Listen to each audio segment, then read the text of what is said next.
Nigeria's election management body, the Independent National Electoral Commission, is at the moment overseeing the collection of permanent voter cards by eligible Nigerians who have, through their enthusiastic participation in the earlier voter registration exercise, demonstrated a burning desire to seize the moment during the forthcoming elections. But there are mounting cases of complaints regarding how INEC is going about this. To have a conversation, we are now being joined by Emmanuel, who is a politician. He actually aspired to go to the Senate from his native Delta State in 2019 under the auspices of the National Transformation Party. He's also a public affairs analyst. Good morning, Mr. Mock. Always good to have you, and Happy New Year. It's our first time this year. Same here. Good morning. Good to have you. And good morning, guys, too. Thank you. Well, let's start on a general assessment note.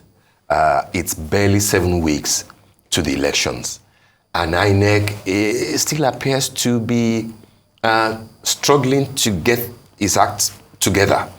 How will are you confident in terms of readiness on the one part, and specifically in terms of the collection of PVCs?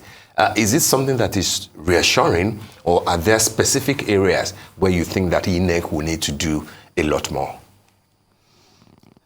I believe that when things are so disorderly, things are not being done, with things that should easily be simple and easily done, you find continued challenges.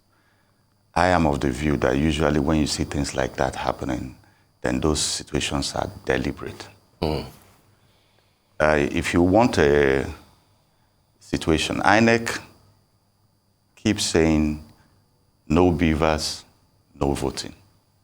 No PVC, no voting. All voting would be by beavers. But in registration of people, the same INEC, which had the right to register people, as many people as possible, ended voter registration 3 months at least before they were supposed to end it.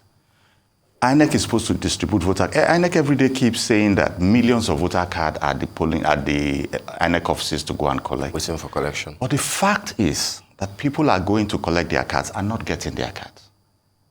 People are going to collect their cards and not getting their card. On Friday in Abuja, Thursday in Abuja,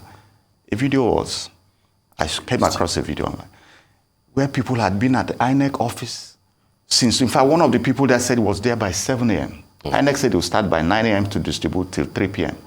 As at the time that video was being made out of anger by some of the people at that place, it was 2 p.m., INEC office had closed. And the whole street in front of the office was full of people who had come to collect their PVCs. What reason is there? Why would it take more than a week for people if they are really coming? You shouldn't see any queue at INEC office. Because if you have logged the cards according to their alphabetic order, and you have like 3 or 4 people out there, and the cards are in different containers. So as people come, they come to the point, maybe 5 people to each person of those alphabet, or you can say A, B, C in one place. So everybody that has that, before you know it, in less than a week, everybody would have collected their cards. But you go there, you have one person searching for people's cards, or 2 people searching for people's cards. And so a line grows in the song. Then they hear, well, I'm tired. I need to go I need to go take a leak. I need to eat. I need to this. 2 o'clock, they've closed. This is happening across the whole country. So what I see, meanwhile, even here in Lagos, a lady said she's tired of going to Etiosa for her card. She's checked INEC portal. Her card says it's ready. Go and collect. She's tired of going to Etiosa for her card. So I'm telling you, see, when things that should be easy are difficult, then it's a planned, deliberate effort. My personal opinion is that INEC is compromised. You think so? Several things point. I wouldn't say INEC as an institution, because INEC institution is made up of people. Yes. So some of those people, I believe, are compromised, because this thing cannot be by chance. It shouldn't be so difficult for people to be able for you to print cards and give to people. Millions of people are not getting their cards. And INEC keeps saying, so what are these people that are not getting their cards going to do? Because the only responsibility a citizen has for something as important as this is to come out and register. So that's all If somebody didn't come out to register, then you say he didn't register. But anybody who has registered should have his card. And it shouldn't take more than a week to get your card from where you registered. It shouldn't take more than a week. First, INEC centralizes card production. And that's a problem. When you centralize card production, you now create the logistic need for card distribution. But if people registered in Lagos and Lagos cards are printed in Lagos, people registered in Abia, Abia cards are printed in Abia, you would find that it's easier for people to get their card. Okay, now you've printed it. The challenge, everywhere you keep saying, go collect your card. But as we go to the offices where they're distributing these cards, people are challenged. In fact, one of our members said he went to the place in Ikeja where he registered, and they told him to come 10th of January.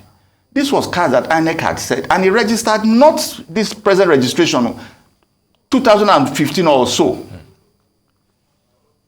He lost his card, and then did review. They said, come on the 10th. This is card, elections are on, you say you're ending by 22nd, yet as at today, there are these challenges all over the country. So, but in Abuja on Thursday, was it Thursday or yesterday, INEC added additional collection points in Abuja. That's the point. That's the point. You see, there's this thing you say, there's a lot of movement, no action. That's what, all that is for show. Because the cards are with, why would they close office by 2? Why is it that it's so difficult? Why are queues developing in front of your office if you want to actually give out these cards? Mr. Mock, if I may come in here, in retrospect, INEC was praised to a large extent on the off-season elections, but now there's concerns over consistency regarding PVCs, and there was emphasis on PVC collection there. You know, there was also large turnout of people getting their PVCs, whether it's Ekiti State or Osun State, as it were. And we're having these current narratives, and these were supposed to be a litmus test for the general elections this year. So maybe there's a law somewhere. How would you describe that scenario? You talked about compromises. It's not a law. It's not a case of law. It's not a case of law. See, INEC has the responsibility to print, to distribute, and to issue out cards, even to register people. Now, all the challenges we're having all come from the side of INEC.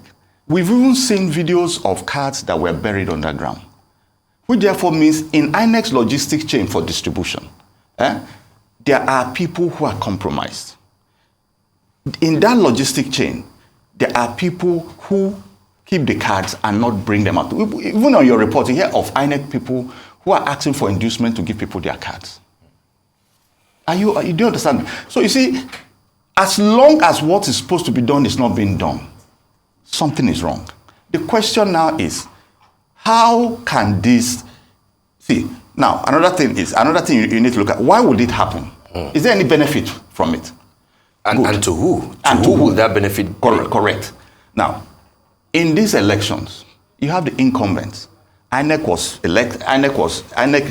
chairman was elected by the incumbent president. Appointed. And yes, of course, appointed. And the president has said, even at the beginning of his term, that he gives office to people he can trust.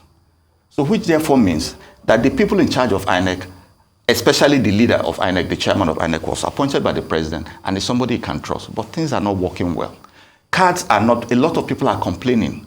I, for one, have overseen a lot of activity for people to register. When INEC shut registration before it was supposed to shut the registration, we shouted, yeah, even we were here. You were here, you spoke about it. Do you understand? Why would you stop registration of people? Now, in the South here, we must say it as it is. In the South here, collecting cards is such a challenge. In the North, cards are distributed. Even blind people have collected their cards in the North. In the North, distribution of cards had proxies. It's only now that INEC is allowing proxies to collect cards in the South. But we've been shouting that we can distribute cards through churches, through town unions, through traditional rulers. In the North, cards were distributed through all of this, through mosques, through traditional rulers, and all of that, so that everybody got their cards. But in the South, it's such a big challenge. If elections come, the incumbents would like to retain power. Okay. And so everything, as far as I'm concerned, is being done to, as much as is possible, to favor the incumbent? To eliminate, to not necessarily, something like that, that's what I believe. Cards are being collecting cards in the South is such a major frustration. And as long as Southerners don't get cards, then in the elections, it will be a challenge. That is the way I see it. Okay? Northerners have collected cards. That's your reading of the situation. That's my reading of the situation. And this is political. This is political, because even in Lagos, people come and complain that because we're not in APC, which is ruling party, they don't want to give us our cards. So many people. There are more than 1 million cards still waiting for collection Why? in Lagos. Good. Why? Go to their office and see people. And see people who come and line up because they want to collect their cards. And these cards don't come out.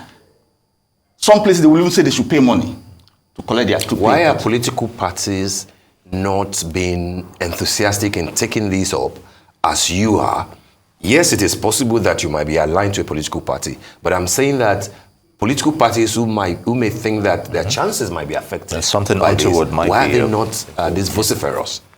You know, I asked that question too.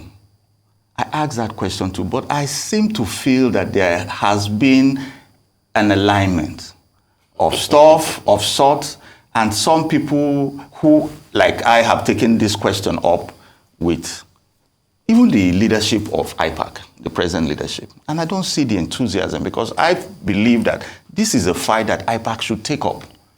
INEC must make cards available to people so that everybody collects their card. The law requires that citizens register. The only reason why the law requires that citizens register is to identify, genuine citizens and who are qualified, because the law defines who is qualified to vote between 18 years and above and a citizen of Nigeria. Do you understand? That's all. And so to register is to be sure that this person is not below 18 and that this person is not a foreigner. That's right. And so every citizen that's registered should vote. Do you understand? The Electoral Act says once they register, you should give them a voter card. Now, INEC is saying that you must give them a permanent voter card. Meanwhile, at the point of registration, INEC gives a temporary voter card. Now, as far as I'm concerned, every person who has registered, especially in 2023 election, where accreditation is going to be by beavers, the beavers machine that INEC is shouting about would use is a machine that reads your biometrics. If you go to the bank to collect cash, a large amount of money, usually you find that even though it's your account, they've seen you. But just to further verify that it is you, they'll ask you to put your fingerprint on the fingerprint reader. Do you understand? Because you are collecting a large amount of cash. And so that verifies further that it is you. And so every citizen who has registered, if you are not able to get their cards to them, then the only recourse they have, because this is a fundamental right of every citizen, if I don't get my card, you disenfranchise me. So I'm not able to vote. I have a preference to vote. There are candidates who are all campaigning. So every citizen has a right. I'm not saying give one person or not give the other. But on the day of elections, if I was not able to collect my card, you've disenfranchised me. And if for anything, you say it's not you, whatever, but all the responsibilities required in getting this done are with you.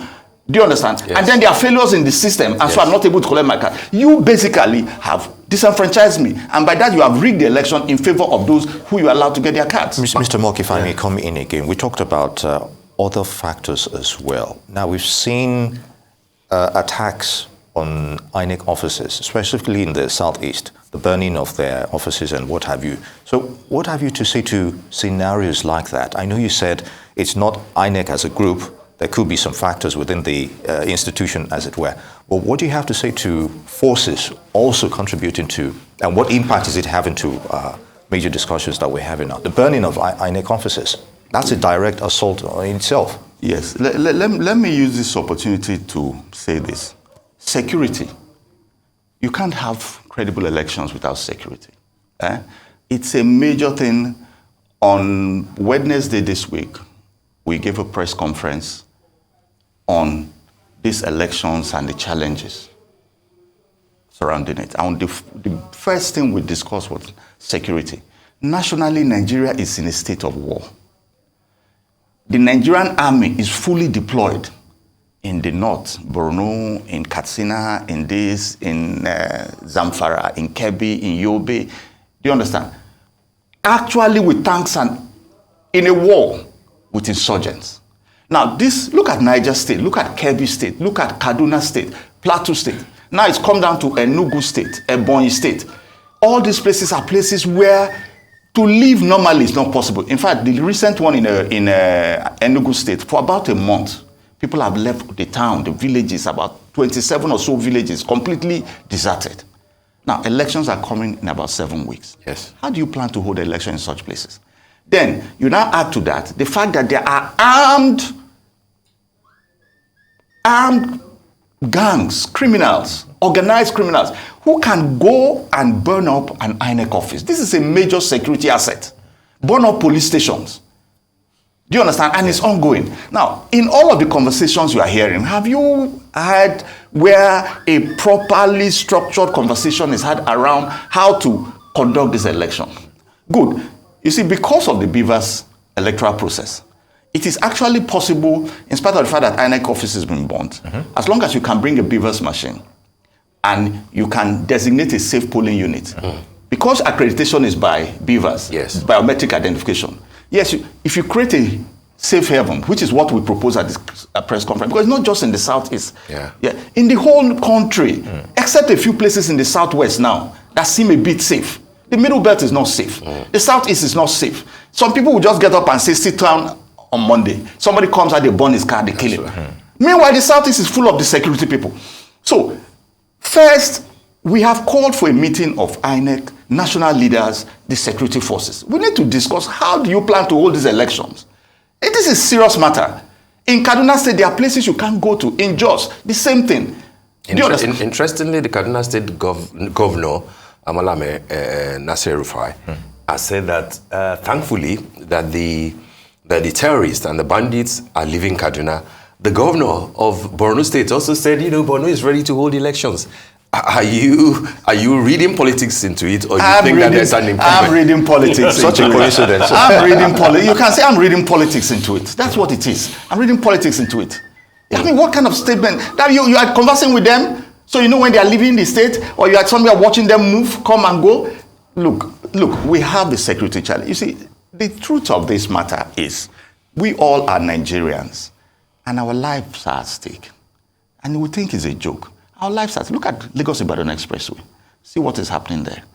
Our lives are at stake if we don't get it right. That's right. So for this matter of security, there is need, there is serious need for me. My position is that in these very insecure locations, there is serious need for the security forces and INEC to look at how to create places where elections can hold. We cannot ignore the fact of this national insecurity. Absolutely. We should take a place.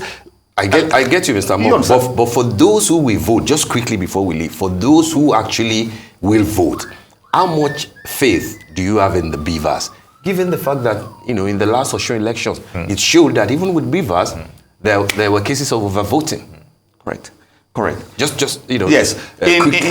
So that's one of the things that we looked at. You keep saying the Beavers. The Beavers is tied to the networks. The Beavers is tied to the Beavers also is an electronic machine that is functioning on apps. That's right. That works with Wi-Fi.